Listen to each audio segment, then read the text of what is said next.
de tu paz. Donde haya odio, lleve yo tu amor. Donde haya injuria, tu perdón, Señor.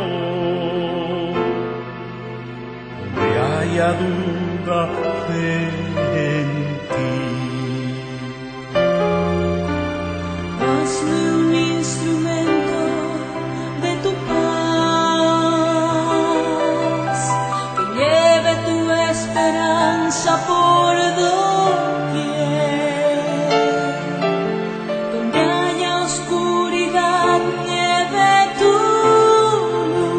luz. Donde haya pena, tu gozo, Señor. Maestro, ayúdame a nunca buscar querer ser consolado como consolado.